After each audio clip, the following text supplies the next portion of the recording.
adoration that is due to your name, Lord. Hallelujah.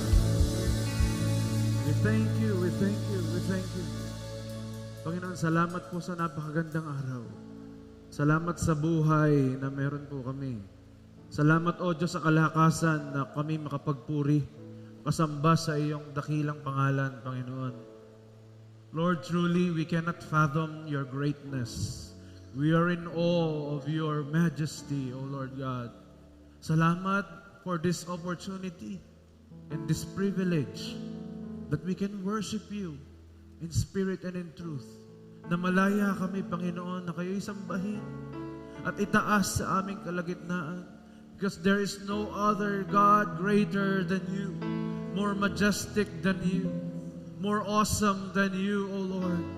Kaya, Panginoon, marapat lamang, Panginoon, Diyos, na ialay sa iyo ang mataas na uri at level ng pagsamba na aming daladala, ang mabangong handog na naririto sa aming kalagitnaan, Panginoon, ay aming iniaalay sa iyong pangalan. Lord, even the stars bow down to you. Salamat, O Diyos. Bagamat kayo'y Diyos na dakila at tapat, you care for us. Lord, patawarin niyo kami kung kami po'y nagkukulang o nagmamalabis ng inyong biyaya, Panginoon Diyos. Lord, linisin niyo kami ng inyong banal na dugo. At hayaan niyo pong isuot niyo sa amin ang baluti ng katwiran ngayong umagang ito. Lord, we are ready to receive your word.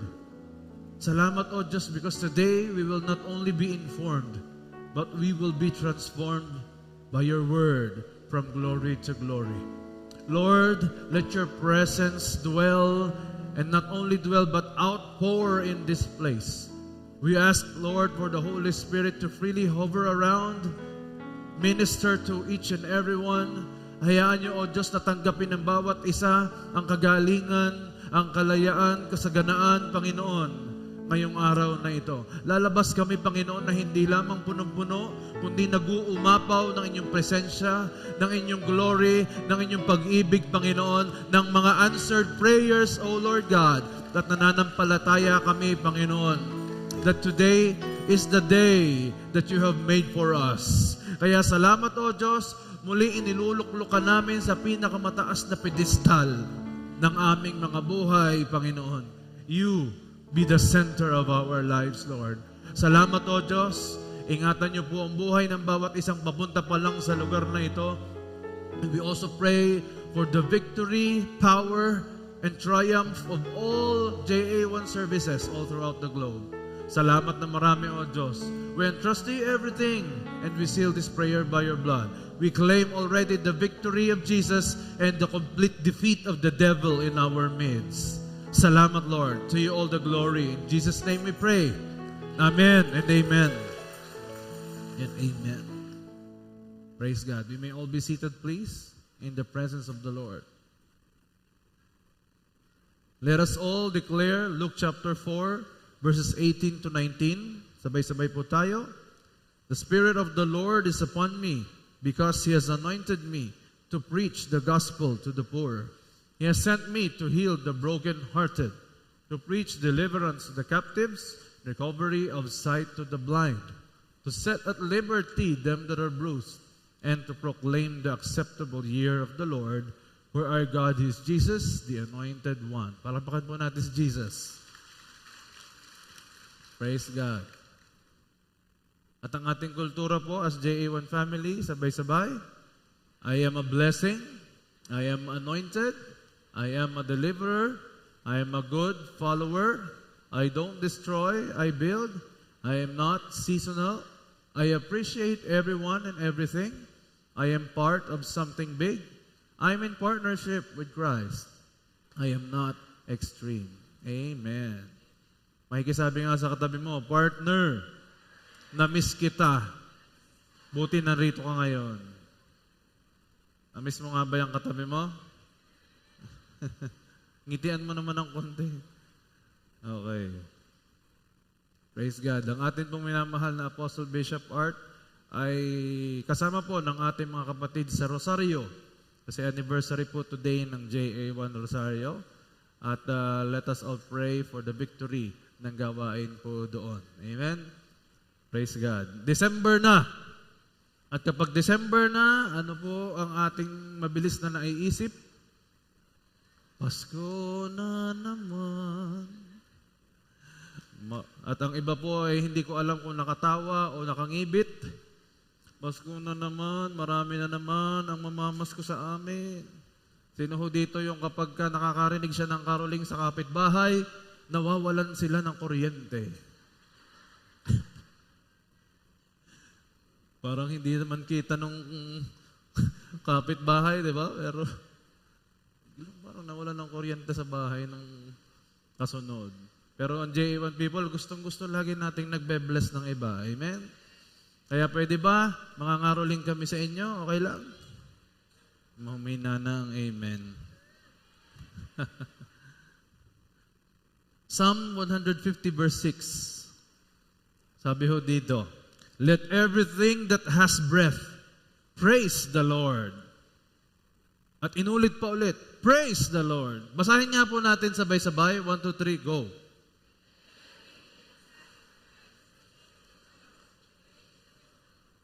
Everything that has breath, praise the Lord.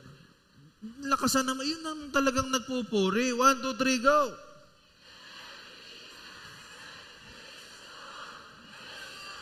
Amen. Balampakan natin si Lord.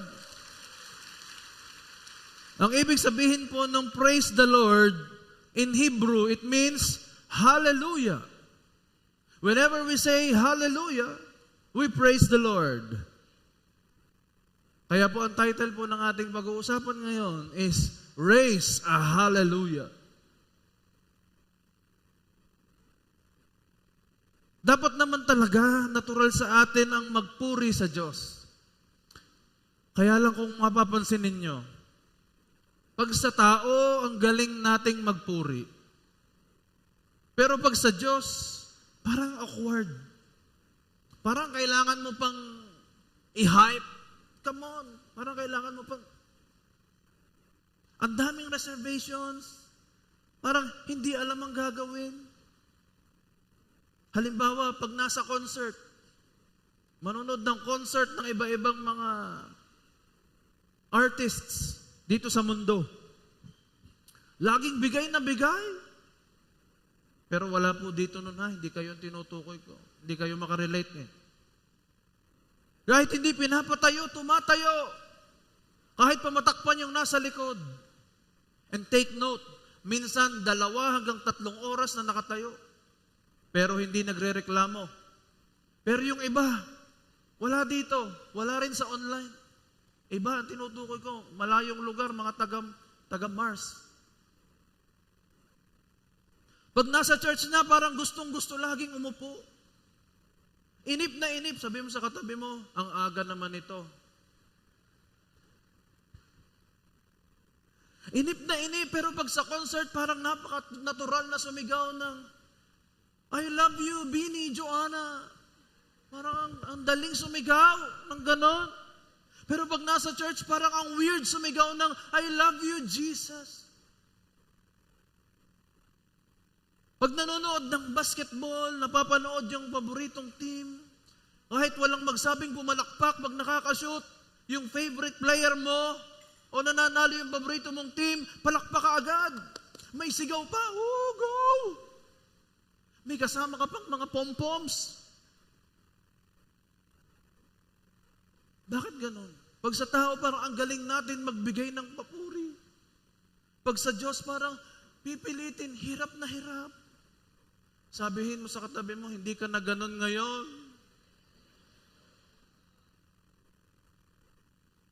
Kaya po sa ating topic today, sasagutin po natin ang mga tanong pagdating sa pagpupuri sa Diyos. Unang tanong, where? Where do we raise a hallelujah? Psalm chapter 150 verse 1. Buong Psalms 150 po ito. Praise the Lord. Praise God in His sanctuary. Praise Him in His mighty heavens. Naalala ko yung kanta po ng Hillsong. Praise Him in the sanctuary. Praise Him in the mighty heavens. Praise Him. Ang ganda po ng kanta ngayon. Dito po sa Batangas City, ito po ang ating lugar ng pagpupuri. This church, this house of praise and worship is God's sanctuary and our worship place for Him. Sama-sama po tayo nag-aalay ng papuri at pagsamba sa Diyos. Sino po dito ang kanina ay nag-alay ng kanyang papuri at pagsamba kay Lord? Wow. Nalugod po ba ang Diyos sa iyong pagsamba? Pastor, hindi po ba kahit saan naman pwedeng sumamba ang tao? Pwedeng mag-praise ang tao kahit wala sa church? Yes, totoo yun. Hindi naman ibig sabihin ng verse na ito na ang pagpupuri mo sa Diyos ay limited lamang dito sa lugar na ito. Actually, His sanctuary is you. You are His house. Amen? Mikey, sabi nga sa katabi mo, ikaw pala ang tahanan ng Diyos. Paano mo nasabi yan, Pastor? Hebrews chapter 3 verse 6. But Christ, as the Son, is in charge of God's entire house, and we are God's house, if we keep our courage and remain confident in our hope in Christ. Kung dito nga sa bahay-sambahan ng Diyos, ito, hirap pa tayong sumamba. How much more kapag wala ka dito? Uulitin ko, hirap tayo kapag magtaas ng kamay dito sa lugar na kung saan marami naman na nagtataas ng kamay. How much more kapag naroon ka na sa lugar na walang nagtataas ng kamay at ikaw lamang ang magtataas ng kamay? Kaya mo pa ba? Your praise in this house, ito, dito sa tahanang ito, is an overflow of your praise in His house. Ano pong ibig sabihin mo, Pastor? Para nakakalito. This house is the house of praise. And your house is the beginning of the praise for the Lord. Itong tahanang ito, pag ito'y napuno at nag-uumamo ng pagsamba, pagtapak mo pa lamang dito, hindi ka na kailangang turuan. Hindi ka na kailangang sabihang itaas mo ang kamay mo at purihin mo si Lord. Hindi na.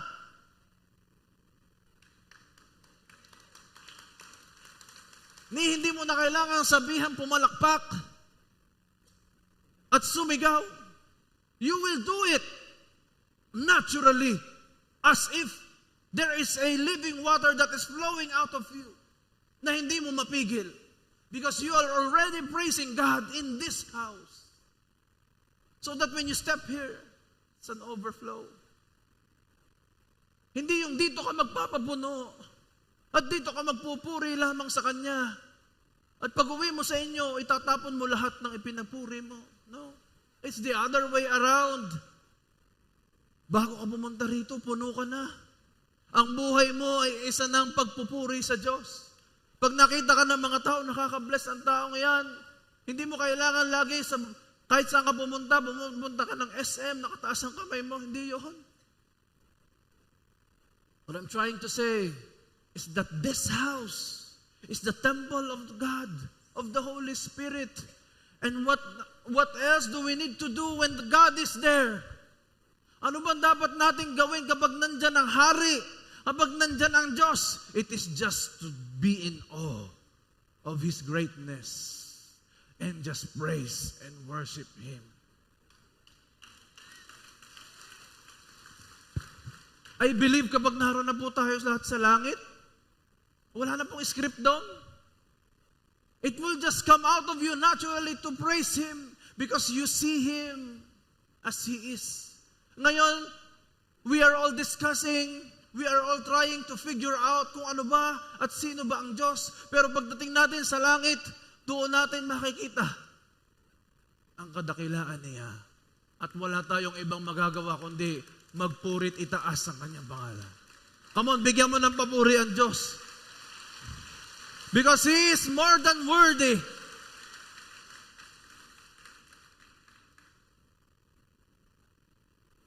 Habang nandito tayo sa earth, we praise Him. Amen? Sa gitna ng problema, we praise Him.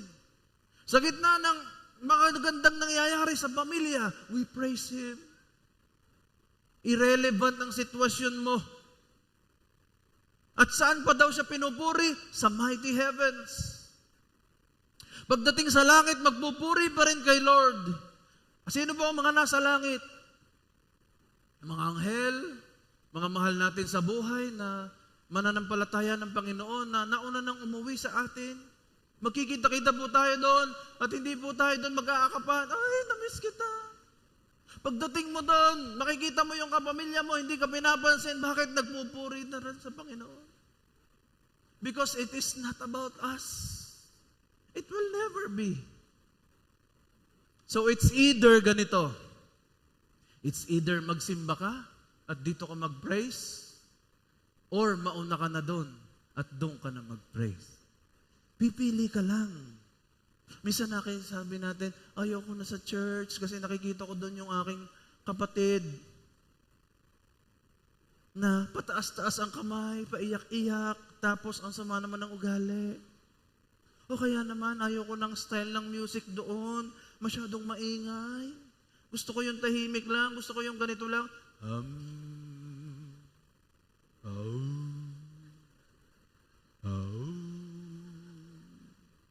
I am totally in respect of how everyone worships.